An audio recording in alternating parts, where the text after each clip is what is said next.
as milícias estabelecidas no estado do Rio de Janeiro. Peço a assinatura de todos que querem, de fato, garantir uma investigação séria a este respeito do Parlamento. Eu preciso avisar que Senhor presidente, só um minuto, é questão de ordem. O petista falou, mas hoje é um dia triste para ele. Lula acaba de ser condenado a 12 anos de cadeia. Não é questão de ordem. Corrupção. Não é questão de ordem. Lista do com a palavra, deputado estadual do seu partido. Com a palavra, deputado Paulo Teixeira. Com a palavra, deputado Paulo Teixeira. Com a palavra... Por 4 minutos, deputada Gleisi Hoffmann.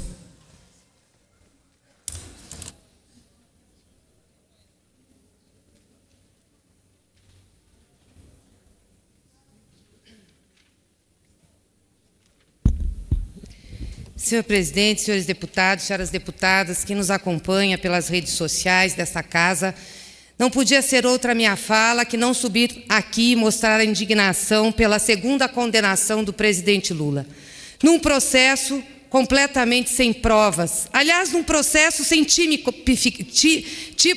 de crime, sem tipificação criminal. Gostaria de saber quais são as provas de corrupção contra o presidente Lula. Quais são as provas de lavagem de dinheiro contra o presidente Lula? Nenhuma, até agora nenhuma. O absurdo da sentença exarada hoje pela juíza de plantão, deixada lá por Sérgio Moro, diz o seguinte: embora a defesa de Luiz Inácio Lula da Silva tente diminuir a credibilidade dos depoimentos prestados por colaboradores e pelos co-réus Léo Pinheiro e José Aldemário, é fato que tais depoimentos são corroborados por relatórios de auditoria. Senhores, co-réus Léo Pinheiro e José Aldemário tratam-se da mesma pessoa. Uma juíza que dá uma sentença citando isso não é porque é incompetente do ponto de vista judicial, é incapaz e atua de má-fé. Um processo sem tréguas de perseguição a Lula. E sabe por que perseguiram Lula? Porque condenaram Lula, porque prenderam Lula, para impedir que Lula fosse presidente da República. Esse foi o serviço sujo do senhor Sérgio Moro, junto com a sua equipe em Curitiba. Tirar Lula do caminho para que a extrema-direita pudesse chegar. Porque se chegasse por meios lícitos, legais de debate com o povo, não assumiria a presidência da República. Junto a isso, com os fake news aos rodões no submundo da internet. Aqueles que vêm aqui comemorar a prisão de Lula no plenário deveriam se envergonhar da forma como chegaram ao poder. Prenderam o líder mais popular da história desse país, aquele que tem o aceite do povo, aquele líder que em 500 anos de história desse Brasil proporcionou ao povo brasileiro o direito a comer, porque até então a fome fazia parte da paisagem desse país e todos achavam natural. Lula está preso pelos seus acertos. Lula está preso porque ousou colocar o pobre na agenda do país. Esses que vêm aqui comemorar são túmulos caiados, brancos por fora, podres por dentro. Tem que vir explicar aqui o laranjal da família Bolsonaro. Por que Flávio Bolsonaro não responde às acusações? Que história é essa de ligação com milícias, do assassinato de Marielle? Essa gente tem explicação a dar ao Brasil, de desvio de fundo partidário, de utilizar mulheres como laranja nas suas chapas eleitorais. É essa gente que vem falar de moral quando não tem moral. Tem uma vida pregressa que não passaria no crivo popular se o povo conhecesse. Esses que vêm aqui pregar o fim do PT não conhecem a história. Mas Lula e o PT são maiores do que isso, porque construímos lastro popular, não nas redes de internet com os fake news financiados por Steve Bannon. Construímos na luta, construímos no enfrentamento, construímos na representação. O PT sempre esteve ao lado do povo e ao lado do povo vai ficar.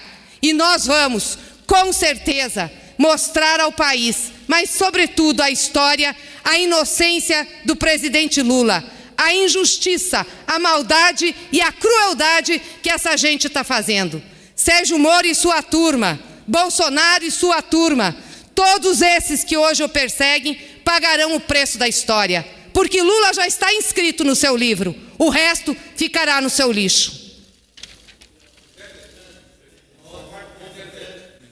Agradecendo ao povo da minha terra natal, Santana do Ipanema, por aqui estar. Deputado Van Hatten, pela liderança do Partido Novo.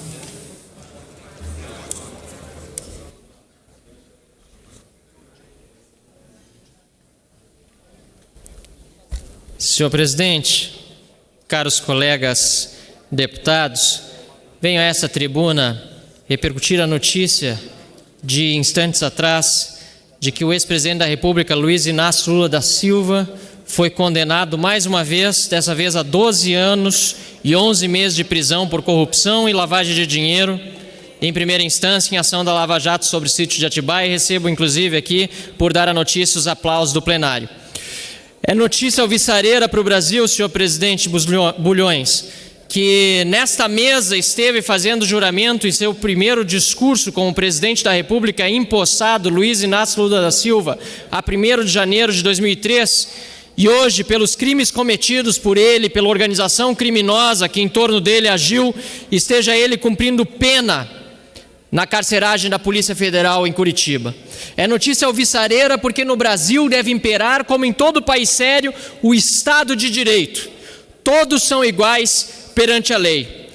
E hoje o dia é ainda mais emblemático porque tivemos nesta casa, no plenário 1, que é destinado à Comissão de Constituição e Justiça, a presença do ex-juiz Sérgio Moro, que condenou em primeira instância Luiz Inácio Lula da Silva, que depois foi condenado em colegiado em segunda instância, que teve habeas corpus negado no STJ e no STF, e que agora volta, em um segundo caso, volta a ser condenado por outra juíza, Gabriela Hart, substituta em Curitiba, no TRF, na primeira instância da Justiça Federal.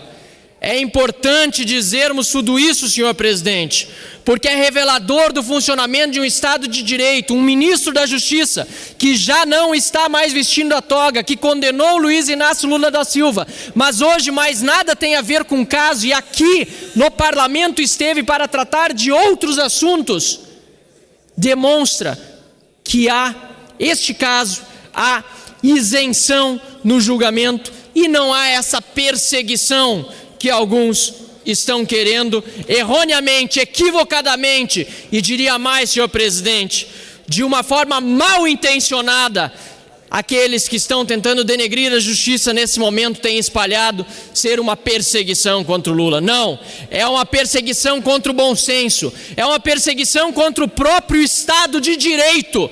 Não podemos tolerar isso aqui nesta casa, que faz as leis e que exige que elas sejam cumpridas, como agora estão sendo cumpridas, de forma exemplar, ao mais uma vez condenar por meio das mãos e da caneta da juíza Gabriela Hart, Luiz Inácio Lula da Silva, 12 anos e 11 meses de prisão por seus crimes de corrupção passiva e lavagem de dinheiro.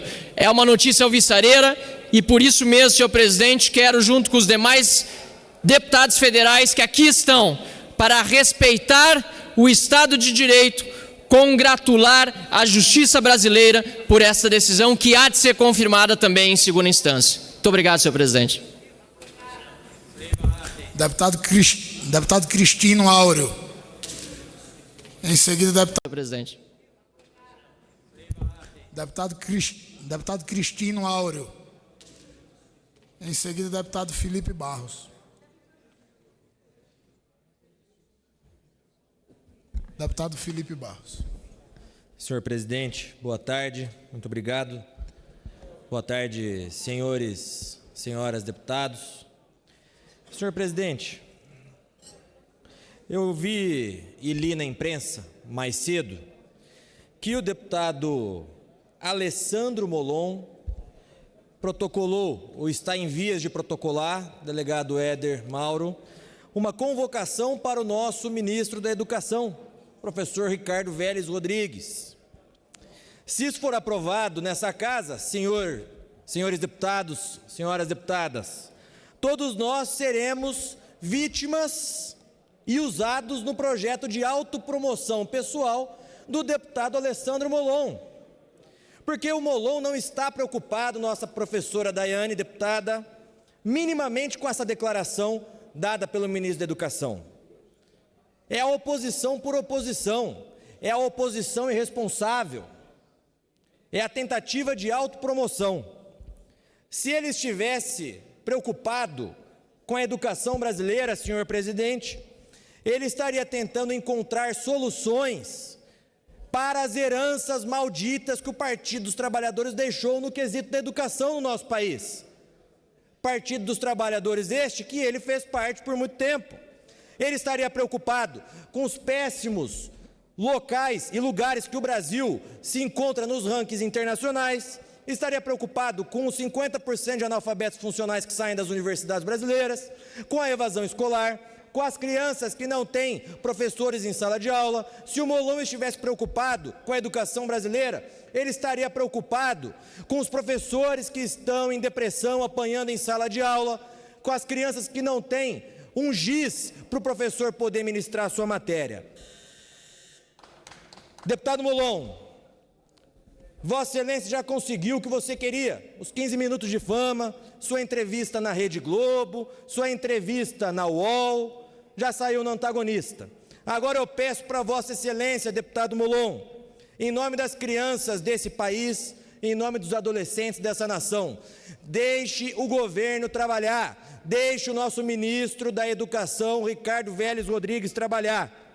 Esse é o nosso pedido.